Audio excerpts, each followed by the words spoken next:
Hello दोस्तों, स्वागत है आप सभी का हमारे जीएस क्लास में। आज की क्लास में हम पढ़ेंगे सम्राट अशोक के बारे में। ठीक है, तो आज हम अशोक महान के बारे में पढ़ने वाले हैं, जो कि मौर्य वंश के तीसरे शासक थे।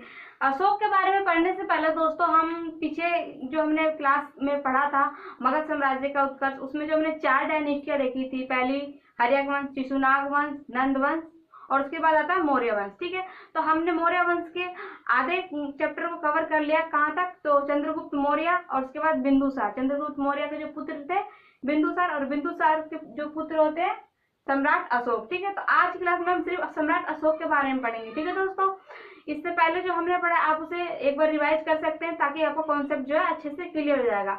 मगध के उत्कर्ष वाली क्लास में हमने उसको अच्छे से कवर कर लिया था। ठीक है, जिससे क्या होगा, आपका बेस मजबूत हो जाएगा और आपको अच्छे से बेसिक जानकारियां मिल जाएगी। तो सबसे पहले हम अशोक सम्राट के बारे में देखेंगे। तो अशोक सम्राट जो थे मौर्य वंश के तीसरे वंश थे। मौर्य वंश के संस्थापक कौन थे? तो चंद्रगुप्त मौर्य।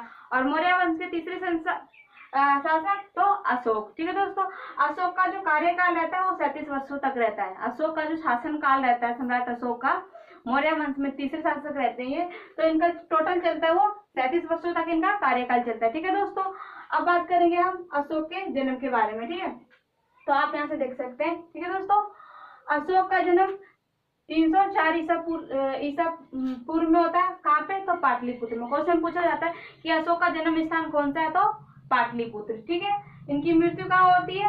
तो 232 ईसा पूर्व में होती है। ठीक है दोस्तों, 232 ईसा पूर्व में होती है। ठीक है, पिता का नाम इनका क्या था? तो बिंदुसार। जैसे कि मैंने आपको बताया कि चंद्रगुप्त मौर्य के जो पुत्र होते हैं वो बिंदुसार होते हैं, और बिंदुसार के जो पुत्र होते हैं अशोक, इसलिए ये मौर्य वंश के तीसरे शासक कहलाते हैं। ठीक है, तो यहाँ पे आप ध्यान दे सकते हैं बिंदुसार। माता का नाम सुभाद्रगी। ठीक है दोस्तों, पत्नी का नाम देखेंगे हम यहाँ पे। इनकी बेसिक जानकारी के बारे में बात कर रहे हैं हम सिर्फ दोस्तों। पत्नी देवी करुआकी। ठीक है, और भी 2-4 पत्नियां थी। ठीक है, पद्मावती आदि। अब देखेंगे अशोक और उनके भाई, जब जो इनके पिता होते हैं दोस्तों बिंदुसार, इनकी मृत्यु के पश्चात इन दोनों भाइयों में आपसी होड़ मचती है, युद्ध होता है, संघर्ष चलता है कई वर्षों तक। किसके लिए? राज्य के उत्तराधिकारी बनने के लिए। काफी लंबे संघर्ष के बाद जो कि अशोक सम्राट को सफलता हासिल हो जाती है। रोज जो होते हैं अपने भाई को पराजित करके स्वयं जो होते हैं मौर्य वंश के तीसरे शासक बन जाते हैं। ठीक है, और ये इनके हाथ में सत्ता की प्राप्ति हो जाती है। यहाँ पे आप देख सकते हैं कई वर्षों तक अधिकारी का संघर्ष चला, जिसके बाद अशोक को विजेता प्राप्त हुई। ठीक है, और ये जो होते हैं मौर्य वंश के तीसरे उत्तराधिकारी के रूप में सामने आते हैं। ठीक है, अब हम देखेंगे अशोक से जुड़े कुछ शिलालेख, स्तंभ लेख, गुहा लेख, सांची का स्तूप, कलिंग युद्ध देखेंगे। और अशोक जो थे बौद्ध धर्म से काफी प्रभावित थे। बौद्ध धर्म यानी कि धम्म के प्रचार के लिए इन्होंने अपने पुत्र और पुत्री दोनों को श्रीलंका तक भेजा था, और जो इनके अनुयायी थे, इनके जो संबंधी थे, उन्होंने बौद्ध धर्म के प्रचार के लिए अनेक जगहों पे भी प्रचार प्रसारण किया था। ठीक है दोस्तों, तो अभी हम इन सभी चीजों को अच्छी तरीके से कवर करने वाले इस वीडियो में, आप बने रहिए मेरे साथ। सबसे पहले हम शिलालेखों को देखेंगे। अशोक के 14 शिलालेख प्राप्त हुए हैं। ठीक है दोस्तों, इतिहासकारों का मानना है कि अशोक के 14 शिलालेखों में सबसे बड़ा शिलालेख किसे कहा जाता है?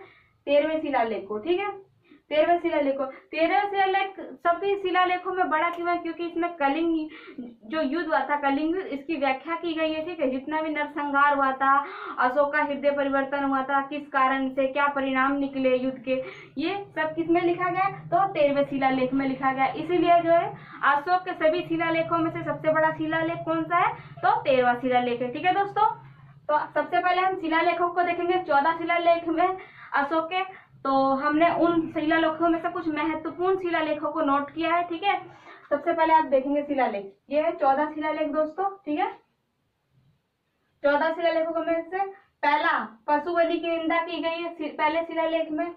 तीसरे शिलालेख में धम्म नियमों का उल्लेख किया गया है।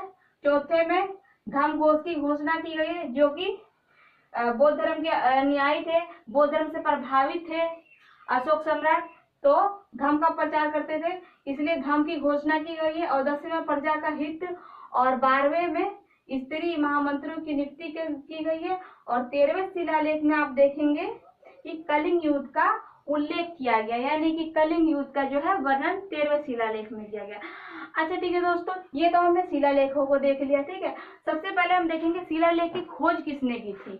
इतिहासकारों का मानना है, कई स्रोतों का मानना है कि शिलालेख की खोज किसने की थी। तो शिलालेख की खोज होती है दोस्तों 1750 में। ठीक है, प्रादेती पैंथेलकर ने की थी। ठीक है, और शिलालेखों को पढ़ा किसने था। सबसे पहले जो भाषा लिखी थी, जिस भाषा में शिलालेख लिखे गए थे, उस किस भाषा में, प्राकृतिक, ब्राह्मी लिपि, ग्रीक, खरोष्टी, यूनानी, इन भाषाओं को का ज्ञान किसको था और सबसे पहले पढ़ने का काम किसने किया था। तो अशोक के अभिलेखों में सबसे पहले सफलता किसे मिलती है पढ़ने में, तो अब जानेंगे जेम्स प्रिंसेप को। ठीक है, 1837 में जो कि इन्होंने पढ़ा था। सबसे पहले शिलालेख किसने पढ़ा था, तो जेम्स प्रिंसेप। ठीक है, काफी बार क्वेश्चन पूछा गया कि शिलालेखों को सबसे पहले पढ़ने में किसको सफलता मिली थी या किसने पढ़ा था, तो जेम्स प्रिंसेप। ठीक है, और 14 शिलालेखों को देख लिया। 14 शिलालेख किस भाषा में, प्राकृतिक, ब्राह्मी और ग्रीक, खरोष्टी और यूनानी। ठीक है दोस्तों, ये वह भाषा है जो कि बाईं से दाईं ओर लिखी जाती थी। हम कौन सी भाषा यूज करते हैं, मान लीजिए मैंने जो ये बोर्ड पे लिखा है आपको समझाने के लिए, मैंने लिखा है बाएं से दाएं की ओर, और ये सब जो भाषाएं थी ये दाएं से बाएं की ओर लिखी जाती थी, यानी कि इस साइड से शुरू करके और इस साइड तक लिखा जाता था। ठीक है दोस्तों, यहाँ तक आपको क्लियर हो गया होगा। अब हम देखेंगे दोस्तों इसके स्तंभ लेख। स्तंभ लेखों की संख्या हमने 17 यहाँ पे देखी है। स्तंभ लेखों की संख्या यहाँ पे कितनी है, तो 17 है। इनमें से 4 स्तंभ लेख जो है सारनाथ में, और सारनाथ के स्तंभ लेख को अशोक स्तंभ के नाम से भी जाना जाता है। तो सबसे पहले हम अशोक स्तंभ को देखेंगे, जो कि भारतीय राष्ट्रीय चिन्ह में सम्मिलित है। ठीक है, भारतीय राष्ट्रीय चिन्ह जो है कहाँ से लिया गया, तो अशोक स्तंभ से लिया गया। अशोक स्तंभ कहाँ पर स्थित है, तो सारनाथ में स्थित है। ठीक है, क्वेश्चन बहुत इंपॉर्टेंट है दोस्तों, इसे ध्यान से सुने। सारनाथ में जो स्तंभ स्थित है उसे किस नाम से जाना जाता है, तो अशोक स्तंभ। और राष्ट्रीय चिन्ह कहाँ से लिया गया अपना, 4 भागों वाला, तो वो अशोक स्तंभ से लिया गया, जो कि सारनाथ में स्थित है। ठीक है, तो अभी हम देखेंगे सारनाथ स्थित स्तंभ को अशोक स्तंभ कहते हैं। 4 मुंह वाले शेर। ठीक है, आपने राष्ट्रीय चिन्ह में देखा ना 4 मुंह वाले शेरों को, तो कहाँ से लिया गया है दोस्तों, तो वो लिया गया अशोक स्तंभ से लिया गया। ठीक है, अशोक स्तंभ से लिया गया। ठीक है, ध्यान दें, जिसे राष्ट्रीय चिन्ह के रूप में अपनाया गया। ठीक है, 17 स्तंभों में से।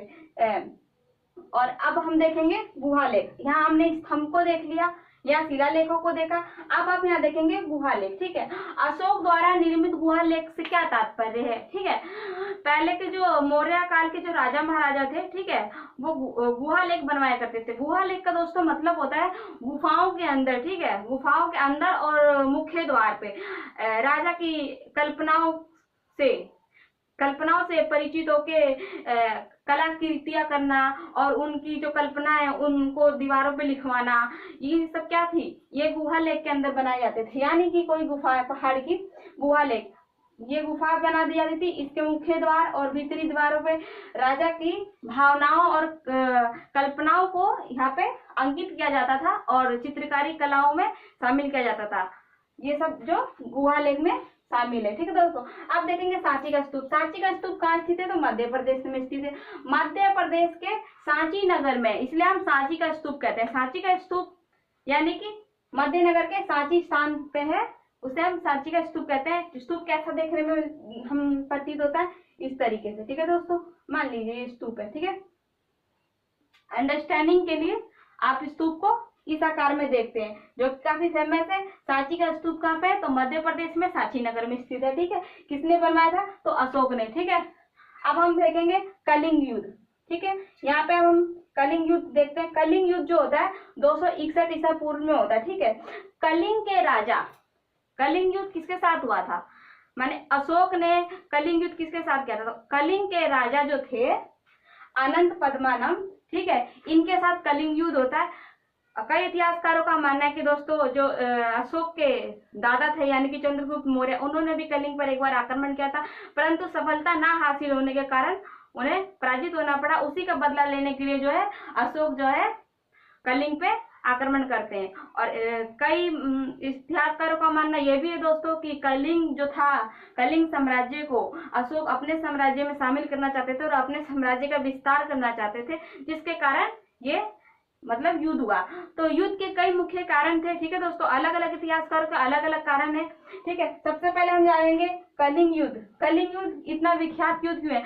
कलिंग युद्ध एक ऐसा युद्ध था दोस्तों जिसमें अशोक द्वारा, यानी कि अशोक का हृदय परिवर्तन हो जाता है। इतना नरसंहार होता है इस युद्ध में कि अशोक का जो हृदय परिवर्तन हो जाता है, वो अस्त्र शस्त्रों को त्याग देते हैं और कभी ना छूने की प्रतिज्ञा ले लेते हैं, यानी कि युद्ध की नीति, युद्ध के मार्ग पर ना चलने के वो प्रतिज्ञा ले लेते हैं, ठीक है, प्रण ले लेते हैं, युद्ध से युद्ध त्याग कर देते हैं, ठीक है। इस युद्ध में जो है इतना नरसंहार हुआ था जिससे अशोक का हृदय परिवर्तन हो जाता है और करुणा भाव से भर जाता है, उन्हें दया आ जाती है लोगों के प्रति और वो अस्त्र शस्त्र त्याग देते हैं और क्या करते हैं, प्रतिज्ञा ले लेते हैं, युद्ध ना करने का प्रण ले लेते हैं, ठीक है। और इसके बाद शुरुआत हो जाती है मौर्य काल में, यानी कि अशोक सम्राट के जीवन में धर्म के प्रचार की, ठीक है।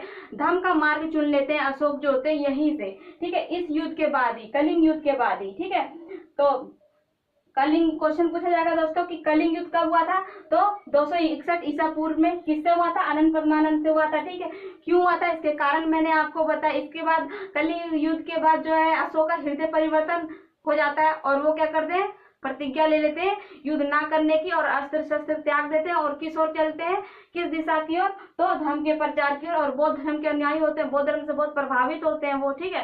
तो वो जो धर्म के प्रचार की ओर चल पड़ते हैं। धर्म के प्रचार के लिए उन्होंने अपने पुत्र और पुत्री, यहाँ पे आप ध्यान देंगे, धर्म के प्रचार के लिए अपने पुत्र और पुत्री महेंद्र और संघमित्रा को श्रीलंका भी भेजा। इन्होंने अपने पुत्र और पुत्री को श्रीलंका यानी कि देश भेजा अपने प्रचार के लिए, ठीक है।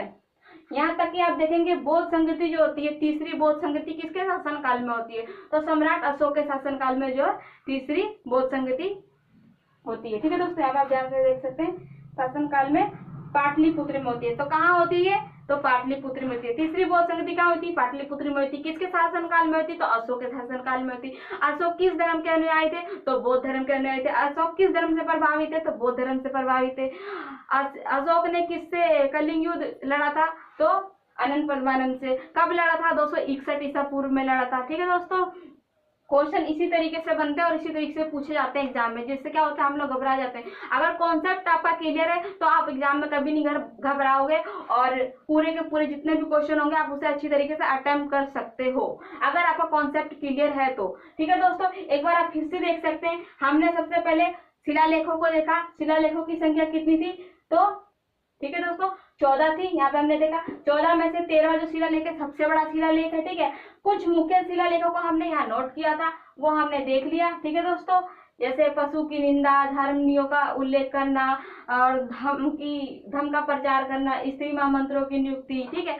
कलिंग युद्ध का वर्णन किस शिलालेख में? तो 13वें शिलालेख में। हमने स्तंभों को देखा, स्तंभों की संख्या हमने, महत्वपूर्ण जो स्तंभ है उनकी संख्या हमने यहाँ पे 17 पाई, 17 स्तंभ है। और सारनाथ में स्थित स्तंभों की संख्या में से हमने एक स्तंभ यानी कि अशोक स्तंभ को 4 मुंह वाला शेर देखा, ठीक है। 4 मुंह वाला शेर कहाँ पे? तो अशोक स्तंभ को कहा जाता है। अशोक स्तंभ कहाँ स्थित है? तो सारनाथ में स्थित है, जो कि एक राष्ट्रीय चिन्ह के रूप में अपनाया गया है, ठीक है दोस्तों। क्वेश्चन यहाँ तक क्लियर हो गया। गुहा लेख, जो कि गुफाओं को काटकर बनाया जाता था और राजा के विचारों और कल्पनाओं को उसमें दर्शाया जाता था, ठीक है। अंदर और बाहर दीवारों पे उनकी कलाकृतियों को और उनके विचार और कल्पनाओं को दर्शाया जाता था, जिससे क्या होता था उसे हम गुहा लेख कहते हैं, ठीक है। सांची का स्तूप जो कि एमपी में बना हुआ है, ठीक है, मध्य प्रदेश यानी कि कहाँ में? मध्य प्रदेश में, तो सांची नगर में, ठीक है। कलिंग युद्ध देखा हमने, कलिंग युद्ध 261 ईसा पूर्व में होता है, ठीक है। किससे होता है? अनंत पद्मानंद से, ठीक है। इसके बाद क्या होता है? अशोक का हृदय परिवर्तन हो जाता है और अशोक जो होते हैं बौद्ध धर्म की और प्रभावित हो जाते हैं, ठीक है। बौद्ध धर्म और अस्त्र शस्त्रों को त्याग देते हैं, नरसंहार देखते हैं, जिसके कारण क्या होते हैं, उनको इतना दुख होता है कि उनके हृदय में करुणा भाव उत्पन्न हो जाते हैं और वो जो होते हैं हमेशा के लिए अस्त्र शस्त्रों की दुनिया को त्याग कर एक बौद्ध धर्म के मार्ग पे चलने लग जाते हैं, ठीक है। और एक शांति भाव का जीवन बिताने के लिए वो धर्म का प्रचार शुरू कर देते हैं, ठीक है दोस्तों। यहाँ तक आपका कॉन्सेप्ट क्लियर हो गया होगा। आज की क्लास में बस इतना ही। अच्छा लगे तो लाइक और सब्सक्राइब करें दोस्तों।